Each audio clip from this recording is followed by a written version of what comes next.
बिस्मिल्लाहिर्रहमानिर्रहीम। इफ्तिखार अहमद आपको DNA के स्टूडियो से खुश आमदीद कहता है।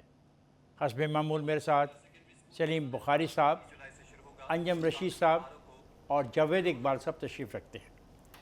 एक तरफ कोरोना की नई इक़साम जो हैं वो कौम को खौफ में मुब्तला कर रही हैं, तो दूसरी तरफ वज़ीर आज़म ने तीसरा मनी बजट हमारे लिए पेश कर दिया। उन्होंने पेट्रोल की कीमतें बढ़ा दी हैं। ये ईद से पहले तोहफ़ा है या झटका है, इसका फ़ैसला तो आप लोग करेंगे। एहतसाब का नारा देकर जिन लोगों ने हक़ हुक्मरानी हासिल की, अब उनका नैब का अदारा खुद कटहरे में खड़ा है।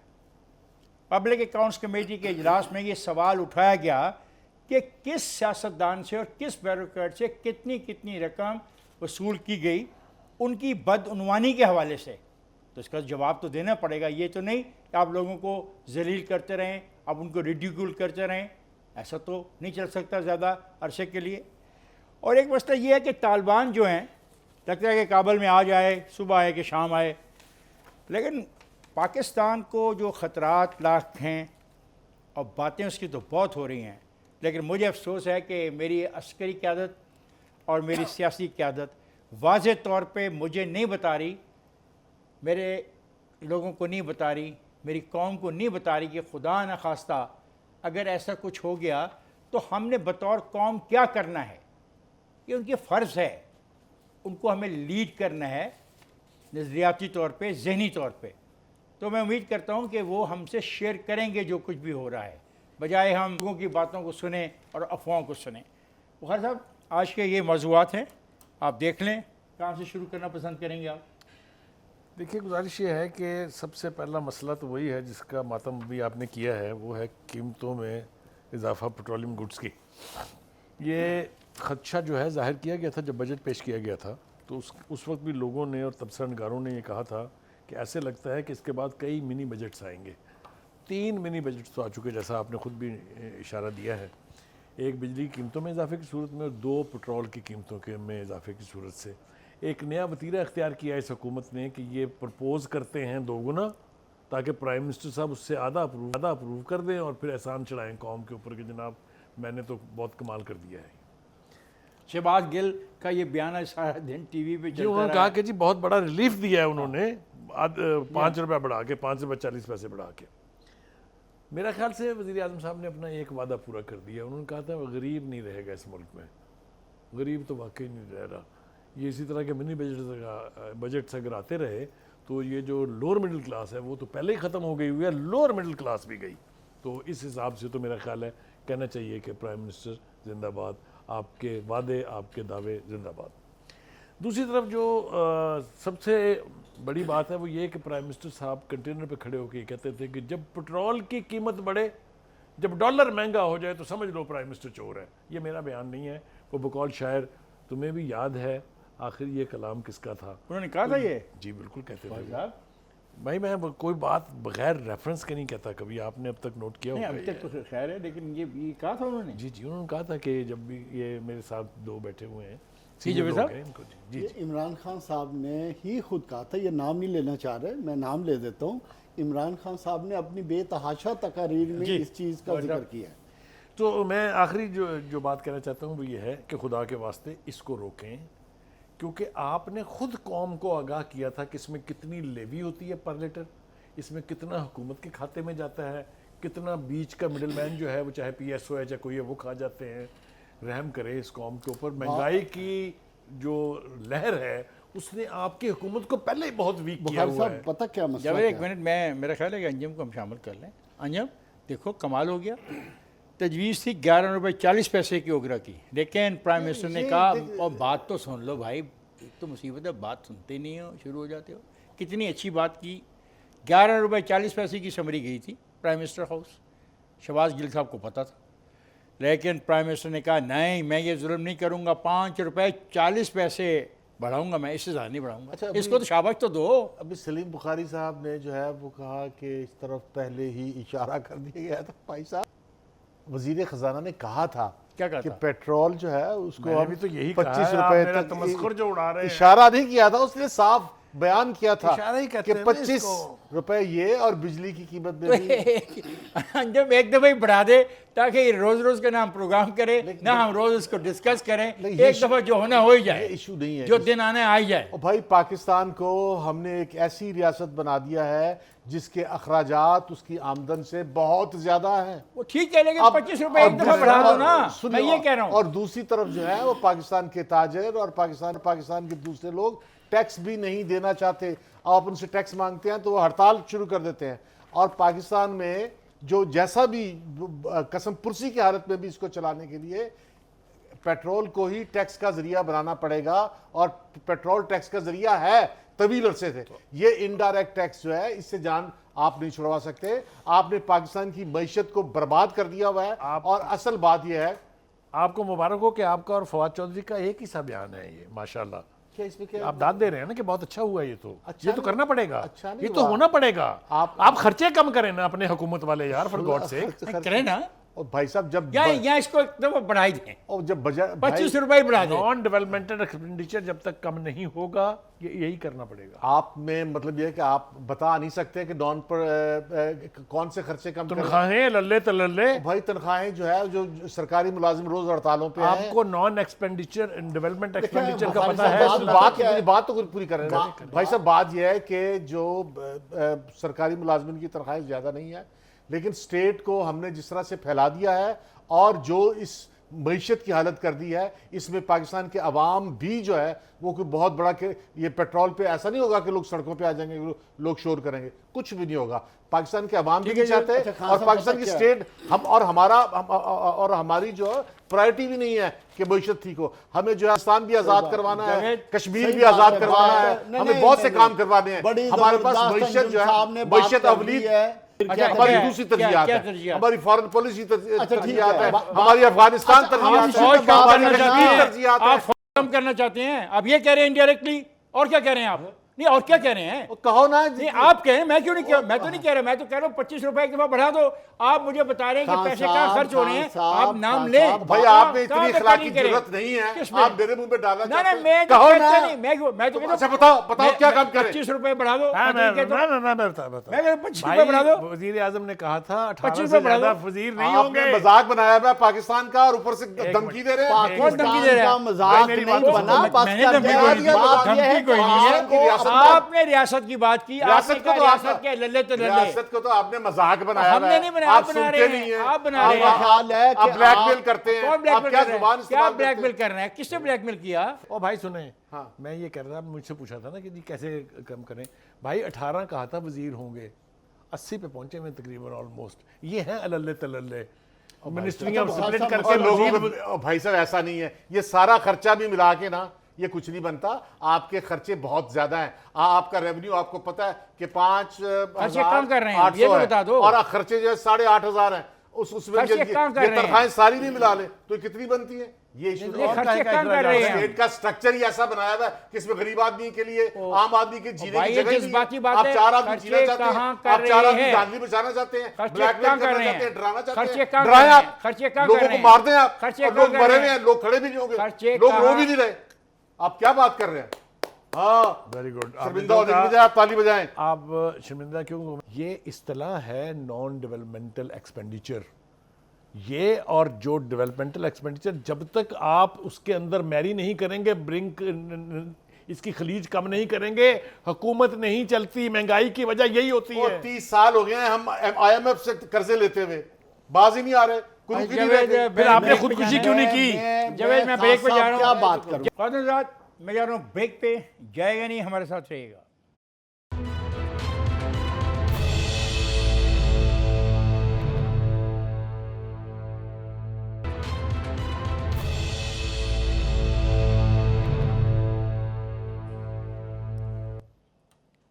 वेलकम बैक ख्वातीन हज़रात।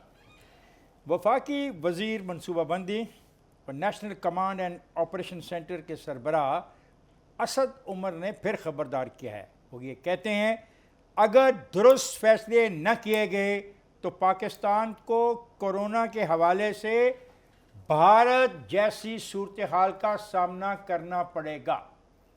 अब ये इतना खौफनाक स्टेटमेंट है कि मैंने आज से 2-3 महीने पहले जब भारत की सूरत देखी, जब चिता को जलाने के लिए उनके पास जगह नहीं थी, उन्होंने आके शहरों की जो ग्राउंड्स थी वहाँ पे एक टेम्प्रेरी सेमेंट्री बना के जहाँ पे चिता जलाई जाती, वहाँ पे चिताएँ जलाई। चिता जलाने के लिए लवाहिकीन नहीं मिल रहे थे।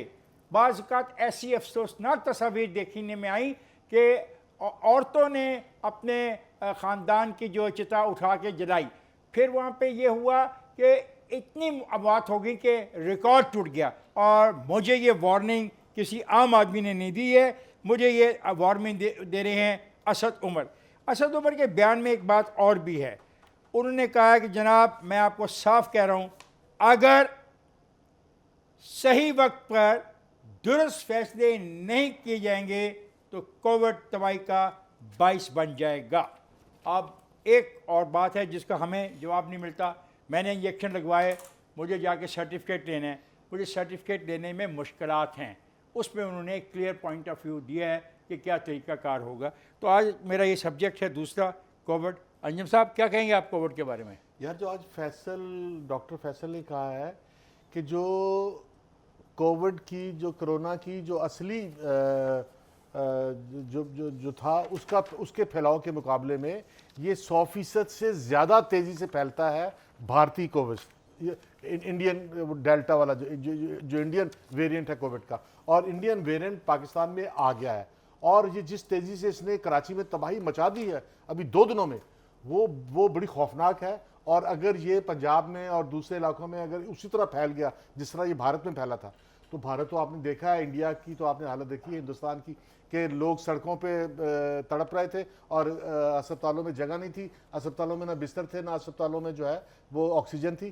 तो और जिसके फैलने की स्पीड अगर वही है तो ये तो बड़ी खौफनाक बात है। हम सबको चाहिए कि घर से आपके बकौल तो रियासत हमारी फारग है, रियासत के तो पल्ले ही कुछ नहीं है। तो फिर यह रियासत इस खौफनाक लहर को कैसे काबू करेगी? इस खौफनाक लहर को रियासत को कैसे काबू करेगी? इसमें आम आदमी जो है, जब ये तो अपना बजट नहीं बना सकते, तो ये तो गरीब आदमी का ख्याल नहीं कर सकते, तो ये कैसे करेगी? जब घर से बाहर निकल, इनके पास तो ना रिसोर्सेज है ना सोर्सेज है, ये करेंगे कैसे? जब आम आदमी बाहर निकले तो मास्क पहन के निकले, बच जाएंगे सब। कैसे? इसमें रियासत मास्क कौन बनाएगा? रियासत का क्यों नहीं ताल्लुक है?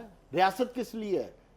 आपके नजदीक तो रियासत ना काम कर रही है, ना रियासत के पास वो पावर्स हैं, ना रियासत करना चाहती है। आपके नजदीक नाकाम रियासत है, डिसफंक्शनल है। तो फिर जिस खौफनाक पिक्चर की आप हमें आज कहानी सुना रहे हैं, उस खौफनाक पिक्चर से हम निकलेंगे कैसे? निकलेंगे जब हमारे पास इफ्तिखार ना, कैसे निकलेंगे? मैं बता दूं कैसे निकलेंगे। उन्होंने ये कहा है कि कोई का तो बताएं। वो कहते हैं कोई भी वैक्सीन 100% मुअस्सर नहीं होती।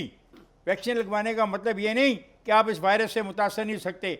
वो कहते हैं वैक्सीन भी लगवाएं, मास्क भी पहने, और क्योंकि रियासत ने कुछ नहीं करना, बकौल हमारे अंजुम साहब के, जो कुछ करना है आपने, मैंने, रियासत ने। अब आप कहते हैं रियासत मास्क दे में, नहीं, रियासत कुछ ना दे, इंजेक्शन तो दे रही है आपको, और रियासत ने कुछ नहीं करना। इंजेक्शन तो दे रही है। इंजेक्शन कितने दे रही है? इंजेक्शन तो पूरा नहीं हो रहा है इस वक्त। 5 लाख, मैं बताता हूँ आपको, 5 लाख के करीब डेली वैक्सीनेशन। बुखारी साहब को भी बोले थे। मुझे इजाजत दें, मैं आखिरी बात कर दूं, मुझे ये बताएं, रियासत कर क्या रही है? आज पूरी दुनिया में कहीं 70% हो गई है वैक्सीनेशन, कहीं 80% हो गई है, पहली डोज 90% हो गई है। पाकिस्तान में तो अभी 10% भी नहीं हुई है। आप किस रियासत की बात कर रहे हैं? देखिए, पहली बात तो ये है कि मुझे हैरत हुई है असद उमर साहब की इस बात पे कि जब तक दुरुस्त फैसले नहीं होंगे हम नहीं बचेंगे। कुछ नहीं करने हैं भाई, खुदा के वास्ते आप ही ने तो करने हैं। आप उस सेंटर के हेड हैं, आपके साथ एक अस्करी क़यादत का सीनियर आदमी बैठा हुआ है, तो ये किसी ने आगे बाहर से करने हैं?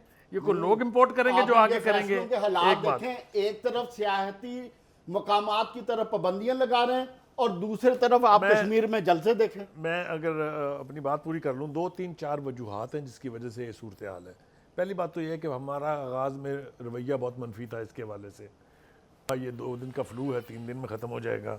उसके बाद आलात, मैं आ रहा हूँ ना जी, आलात की कमी, वैक्सीन की इम्पोर्ट में ताख़ीर और सहूली जो SOPs हैं उन पर अमल दरामद करवाने में नाकामी हुकूमत की, ये 3 मेजर फैक्टर हैं। वो तो जिसकी क्रेडिट वजह ले रहे हैं। वो कहते हैं अगर हम इंपोर्ट पहले कर लेते, ऑर्डर बुक कर देते, तो आज हम अपने केसेस नैब में भुगत रहे होते। ये बिल्कुल देखे ना, आप ये कह रहे ना हैं नाकामी, ये वो कह रहे हैं हमारा क्रेडिट जावेद, ये ना काम करने की सारी बातें हैं। दूसरी बात ये है कि चूंकि हमारे यहाँ लोकल बॉडी सिस्टम नहीं है, इसलिए ग्रास रूट लेवल पे जाके काम करने की इस्तात नहीं है इस हुकूमत में। सुप्रीम कोर्ट के ऑर्डर के फिर बावजूद अंजन साहब की बात ठीक हो गई कि माजी से लेके आज तक कोई हुकूमत काम ही मैं नहीं कर रही। उसी पर नहीं नहीं, आप दोनों में चाहे मैं मुझे इजाज़त जी, जी, नहीं, प्लीज़, दोनों एक प्लीज़, इंटरव्यू प्लीज़, करने की। प्लीज़। सर ये जो बात आप कह रहे हैं लोकल बॉडी की, असद उमर साहब ने कहा है कि देखो, मैं ये एक शेयर की उन्होंने ट्विटर पे तस्वीर, उन्होंने कहा देखो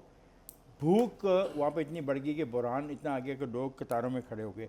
जो मिडिल क्लास थी उसको भी ला के उन्होंने खड़ा कर दिया कतारों में, इतनी भूख बढ़ गई। तो अगर आपको शायद याद हो तो हमने भी कोरोना के इस दौर में एहसास प्रोग्राम के अंदर जब लोगों को देखा तो उसमें बहुत middle class, low middle class के भी लोग शामिल थे। तो मुझे समझ नहीं आ रहा कि हमें डराया जाना ही मखसूस है, ये हल नहीं है। हाँ, ये क्या है? डराना बस हल नहीं डरा- है। डरे तो हम पहले हैं, आज के पेट्रोल की कीमत से भी डर गए हैं और तो इससे अब भी वो आप कह डरा रहे कोरोना हैं से हमें। भी डरो। मकसद क्या है? नहीं, कि मकसद आप बताओ ना। देखना 1.5 साल से आपने एक स्मार्ट लॉकडाउन का आपको पूरी दुनिया को बताया कि हम इससे सक्सेसफुल हो गए, जबकि हकीकतन कुछ और रीजंस थी। आप अल्लाह की तरफ से, वेदर की वजह से, weather, सिचुएशन की वजह से आप पाकिस्तान अल्लाह ने महफूज किया, वरना कौन सा स्मार्ट लॉकडाउन इधर सक्सेसफुल है? मुझे बताएं, आप लाहौर शहर में रहते कोई हैं, एक आप जगह देखें जहां स्मार्ट लॉकडाउन होता है उधर लोग भी आ रहे हैं, जा रहे हैं, कोई SOP को फॉलो नहीं कर रहा। हुकूमत को सिर्फ एक ही काम करना चाहिए जो पूरी दुनिया ने किया है, अपने तमाम रिसोर्सेज लगाकर फोकस करना वैक्सीनेशन पड़ेगा। एंजॉय करें, वैक्सीनेशन अरेंज करें और लोगों को वैक्सीनेट करें। अदरवाइज इसके अलावा कोई और ऑप्शन नहीं है आपके पास। रात मुझे ब्रेक पे जाना है। ये जो सब्जेक्ट हम डिस्कस कर रहे थे, मेरे ख्याल 10-15 मरतबा हम ये डिस्कस कर चुके हैं, फिर बात आप पर आएगी। मैं आपको साफ बता दूं, आपको जागते रहना है, किसी पे भरोसा नहीं करना। आपको वजूहात का इल्म है, मास्क पहन लो। अब तो मेरे मुल्क के प्यारे वज़ीर आज़म ने भी मास्क पहन लिए, नीले रंग का मास्क, उसने आपको दिखाया भी है। कोई महंगा नहीं है मास्क, पहने मास्क, एहतियात करें और जो डिस्टेंस है इसको कम करें, गैदरिंग में अवॉइड करें, शादी ब्याहों की तादाद को कम करें। यही तरीका है। और ईद पे जिस तरह अंजम ने कहा है कि ईद पे कोशिश करें कि ज़्यादा गैदरिंग ना हो, क्योंकि हुकूमत क्या कर रही है, वो जावेद बड़ा क्रिटिकल है आज। जावेद कहता है इतने फीसद हुकूमत के आज वुज़रा टीवी पर देखें आप, बगैर मास्क के तकरीरें भी कर रहे हैं। ये बड़ा आज का important- मैसेज ये है खान साहब के अपने जागते रहना, हुकूमत पे ना रहना। फौजदार जागते रहेगा, हुकूमत पे ना रहेगा। और मैं जा रहा हूँ ब्रेक पे, जाएगा नहीं, मेरे साथ रहेगा।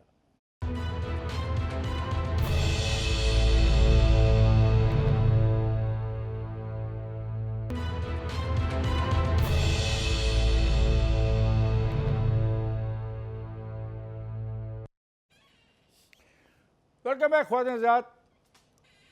करप्शन का खात्मा लाजमी है।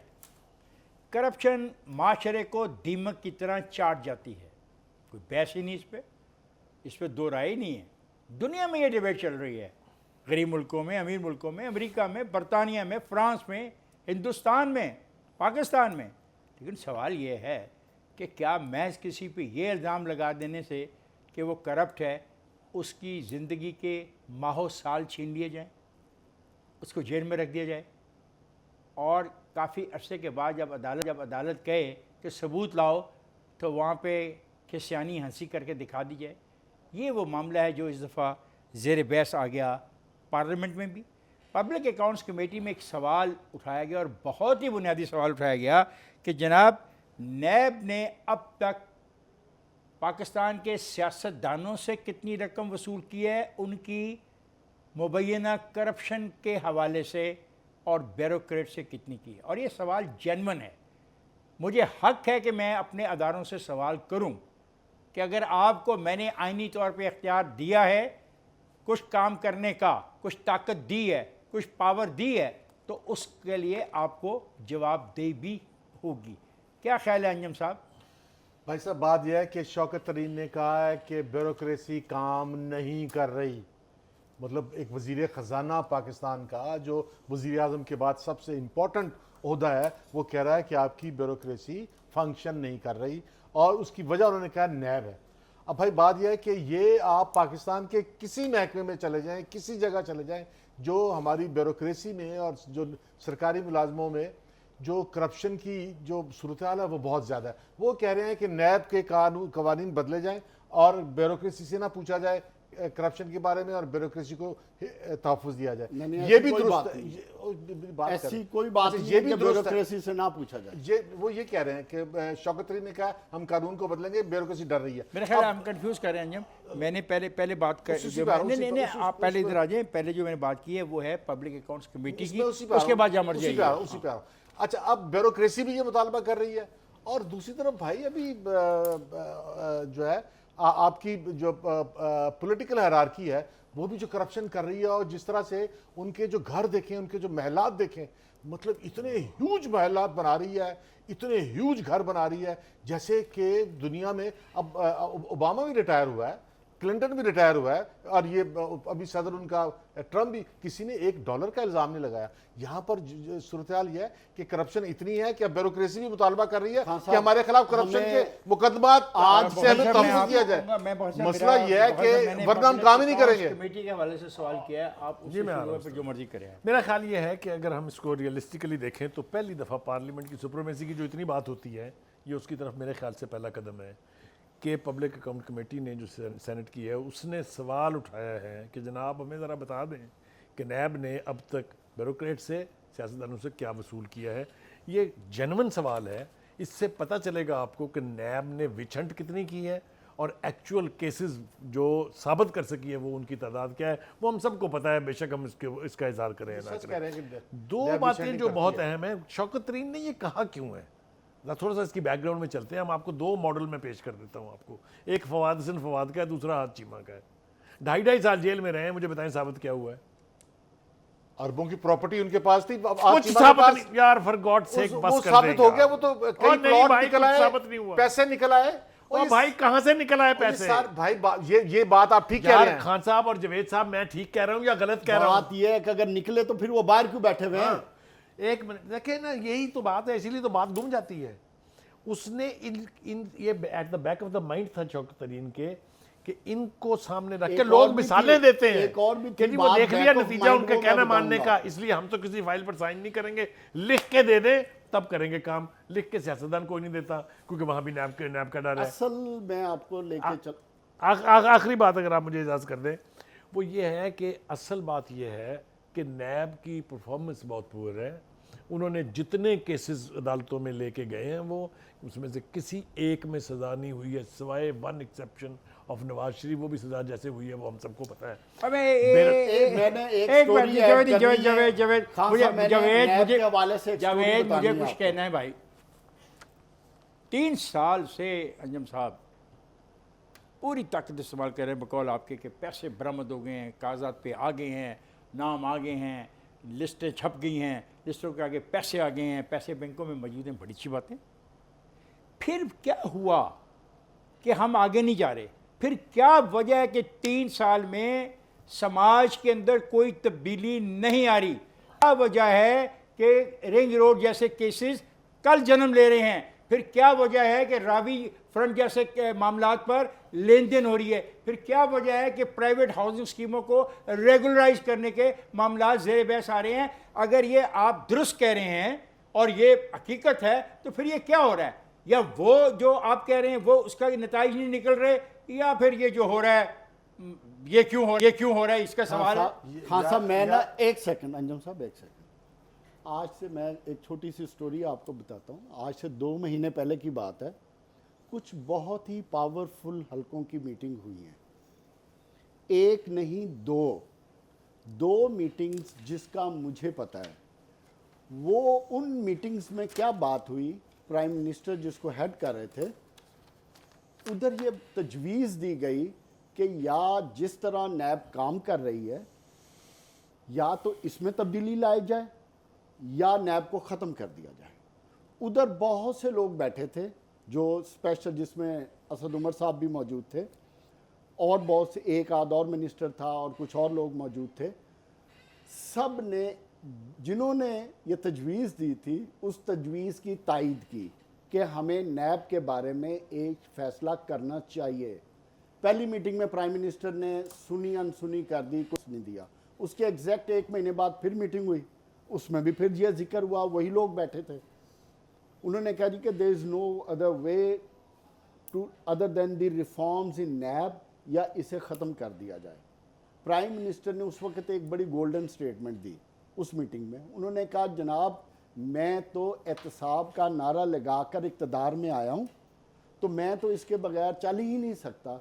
और इस तजवीज़ को सिर्फ प्राइम मिनिस्टर लेके चल रहे हैं और उनके जो 3 क्लोज नॉन इलेक्टेड लोग हैं वो लेकर चल रहे हैं। इसके अलावा जो उधर डिप्टी प्राइम मिनिस्टर से लेके बहुत से वज़रा और बहुत से पावरफुल लोग वो इस तजवीज़ के हक में। और आखिरी बात जो शौकत तरीन ने बात की है उसके पीछे ये बात है जो मैंने आज आपके शो में बताई। हमारी बदकिस्मती देखें कि नैब भी उस पर भी करप्शन के इल्जाम है और वो लोगों के साथ ज्यादती भी कर रही है, ये भी फैक्ट है। और ब्यूरोक्रेसी भी करप्ट है।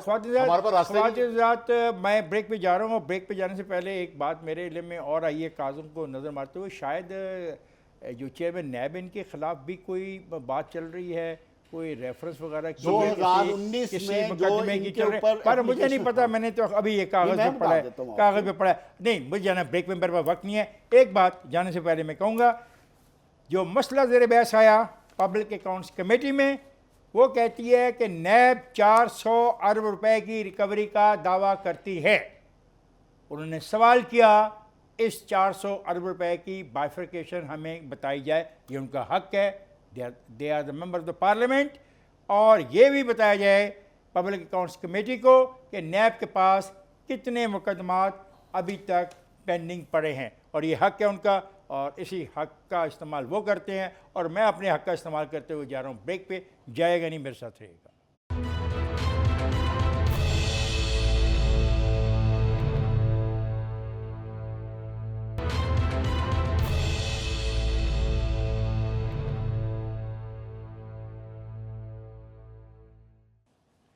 वेलकम बैक ख्वातीन हज़रात।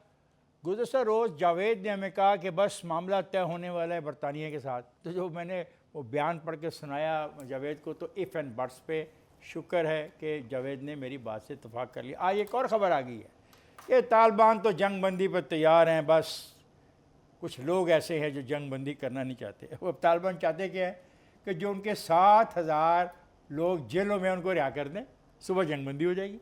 वो भाई किस चीज़ की जंग बंदी होगी? एक रियासत ने जो लॉफुल रियासत है वहाँ की, तालिबान तस्लीम करें या न करें, मैं तस्लीम करूं या न करूं, वहाँ पे एक सिस्टम मौजूद है। उस सिस्टम के ताबे 7,000 तालिबान जेल में हैं। ये तो कोई शर्त ना हुई। 7,000 लाफुल हुकूमत की बजाय एक फॉरेन इम्पोज्ड हुकूमत है। चले जी, मैं इसको भी तस्लीम कर लेता हूँ क्योंकि ये तो बहस चलती है, ये तो कितनी पढ़ी लिखी हम गुफ्तगू करते हैं। Thesis, anti thesis. मेरा थीसिस कि लाफुल है, जावेद ने कहा वो लाफुल नहीं है। लाफुल आप कह सकते हैं लेकिन है अमेरिका की सपोर्टेड। चलें जी, हुकूमत तो है, इलेक्टेड हुकूमत तो है, 7,000 आदमी अंदर हैं। वो कहते हैं तालिबान पहली शर्त है कि जी हम जंग बंदी करते हैं, इनको पहले छोड़ दें। दूसरी बात जो बड़ी इंटरेस्टिंग है, वो क्या कहते हैं, बड़े वैसे प्लान ऑर्गेनाइज चीज़ें वो कह रहे हैं। वो कह रहे हैं जनाब हम तब बात करने को तैयार होंगे जब इसके बदले हमसे कुछ मांगा ना जाए। अब मुझे बताएं मोहतरम जावेद साहब, खान साहब, आप क्या कहना चाहें? एक बात का ख्याल रखें जावेद, टाइम मेरे पास कोई नहीं है, आखिरी ये करूँगा कि अगले हफ्ते यही तालिबान और यही अफ़गान हुकूमत अब्दुल्ला की क़यादत में दोहा में मिल रहे हैं, जिसमें ये तमाम चीज़ें डिस्कशन होंगी। और इम्पॉर्टेंट चीज़ क्या है, रीजन की सिक्योरिटी, रीजन के मुफाद में क्या है कि अफ़गानिस्तान में अमन। इससे पहले छोड़े नहीं, और एक मिनट रुकूँ, इससे पहले छोड़े नहीं, 5,000 छोड़े हैं। 5,000 छोड़े, हाँ। किधर गए वो? तो वो वो डेलीगेशन शामिल हो गए जाके उनमें। तो वो जब आप एग्रीमेंट करेंगे, बात मुज़ाकरात करेंगे, तो गिव एंड टेक तो चलेगा ना। तो उधर जाके बैठ के जो बात करना चाहते हैं वो तो यही वसी अफगानिस्तान और उसके अवाम के वसीतर मफादात में यही बात करना चाहते हैं कि इधर पीस हो, अमन हो, जिसको पूरी दुनिया चाह रही है, जिसको आपके छोड़ दें अमेरिका ने 7,000 support आदमी, किया। आप ये कह रहे हैं। छोड़े ना छोड़े वो एक अलग चीज है। क्यों नहीं छोड़े? छोड़े ना छोड़े वो तो उनकी निगोशिएशन है, गिव एंड टेक है। हाँ, तो क्या तय कि बात मिलेगा यह क्या? असल चीज पहले जो छोड़े क्या मिला? असल चीज क्या है कि जब तक उधर अमन नहीं होगा उस वक्त तक यार, बात बात जी, नहीं हम- चलेगी। और हमारे- उसमें हम- तमाम हमारे- स्टेक होल्डर को जी, पार्ट एंड हमारे पार्सल होना हमारे है। प्राइम मिनिस्टर ने आज ताशकंद में खड़े होके एक ख्वाब का जिक्र किया है कि पाकिस्तान के अगर सेंट्रल एशिया से जो है वो तजारती मरासिब हो जाएं तो यहाँ गुर्बत कम हो सकती है। ये सच है, इसका एविडेंस मौजूद है कि यूरोपियन यूनियन ने जब पड़ोसी ममालिक से तजारत की तो वहाँ गुर्बत जो है वो ख़त्म हुई, खुशहाली ज़्यादा आई। तब भी होगी जब अफगानिस्तान में अब अमन होगा। असल बात यह है कि हमारा इशू तो यह है कि तालिबान जो है वो अभी तक चढ़ाई कर रहे हैं, वो कब्जे कर रहे हैं, वो जिस शहर में जाते हैं उस शहर में औरतों को मुलाजमत नहीं करने देते, बेरोजगार कर देते अभी हैं। ऐसे और कोई भाई नहीं जब ये आप है। सुनी सुनाई बातें। आप सुनाई। एक नहीं, नहीं, रीजनेबल नहीं, मेजोरिटी नहीं, को ये- हुकूमत एक से सेकंड। बाहर रखेंगे तो ये तो ओ होगा। यार, वो कोई और बात कर रहे हैं, वो ओ, कह रहे हैं कि सुन तो औरतों को मुलाजमत नहीं करने दे, हाँ, सुनी सुनाई ये बातें जो हैं। है नादर नादरिस ने ये कहा है कि 7,000 वो रिहाई का मुतालबा कर रहे हैं, उसी का कहना है कि जहां पर वो जा रहे नहीं, हैं वो रिहाई ये का कर रहे हैं। मुतालबा और चीज है, मुलाजमत तो से आप कह रहे हैं निकाल दे रहे हैं औरतों को। यस, ये प्रोपेगेंडा है सारा। अफगान और प्रोपेगेंडा नहीं, पहले भी उन्होंने किया और था। सर, और प्रोपेगेंडा पहले है। उन्होंने अब पहले तो वो रिफॉर्म्स ये की वो बात कर रहे यूनिवर्सिटियां हैं। यूनिवर्सिटियां बंद कर दी। अब तो वो बात रिफॉर्म्स की ये बात कर रहे हैं। एक आखिरी हमारे जुमला पास टाइम नहीं है, मैं आखिरी प्रोग्राम जुमला खत्म ये है। असल कंट्रडिक्शन ये है, आखिरी जुमला ये है, एक मुझे बोलने दे कि हमें एफर्ट करनी चाहिए कि अफगानिस्तान में जो है वो अमन आए, वरना पाकिस्तान का बहुत नुकसान हो जाएगा। बहुत दफा कह चुके हैं बात। देखिए असल कॉन्फ्लिक्ट ये है कि जो अफगानिस्तान के अवाम है माइनस तालिबान, वो तो नहीं चाहते कि जंग हो वहाँ पर, वो तो अमन की ख्वाह हैं, अमन की ख्वाहिश है उनकी।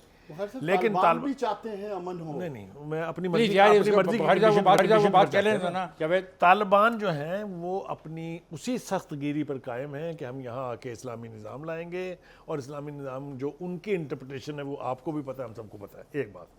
दूसरी बात यह है कि ये जो कैदियों की बदले 3 महीने की कंडीशनल जंगबंदी की बात है, ये अभी ऑफ़र है, निगोशिएट नहीं हो रहा, ये अभी अफ़गानिस्तान ने सिर्फ ऑफ़र की है। जो मैं जिस बात पे परेशान हूँ वो ये है कि जो जॉर्ज बुश से तो हम सारे शनासा हैं ना, कौन है ये, हाँ है, उसने खौफनाक बयान दिया है कि जो अफगानिस्तान से फौजों की वापसी है ये अमेरिका की सबसे संगीन गलती है।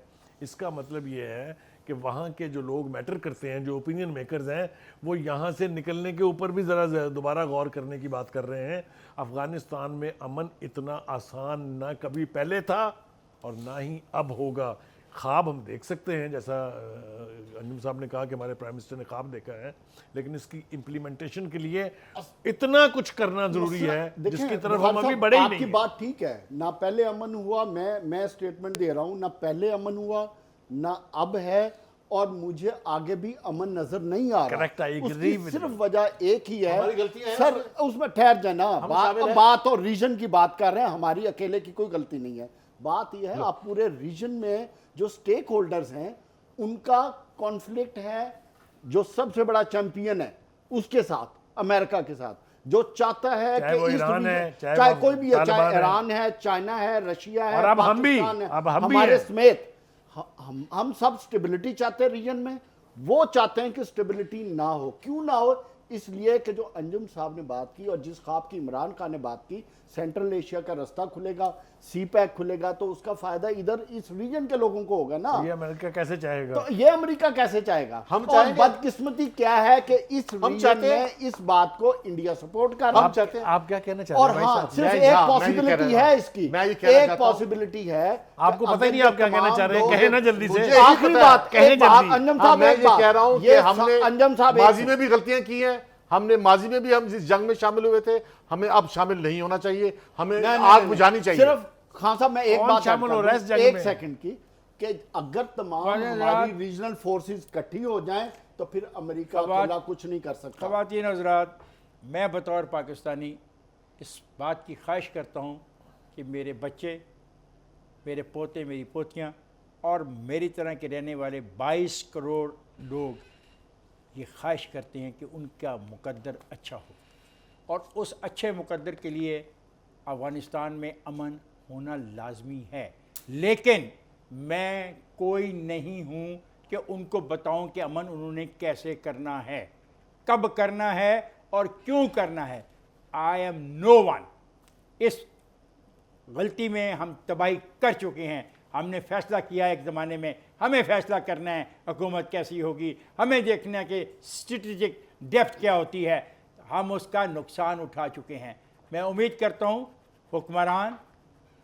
हुक्मरान जमात के अलावा सियासी जमातें, पाकिस्तान के दानश्वर और वो लोग जो मैटर करते हैं वो इस पर सोचेंगे। एक मजबूत पाकिस्तान के लिए आज वक्त आया है कि हम फरीक न बने, किसी को बॉर्डर ना क्रॉस करने दें। We must protect our borders. मुझे और मेरे साथियों को पीर तक के लिए इजाज़त दीजिए। खुदा हाफिज़।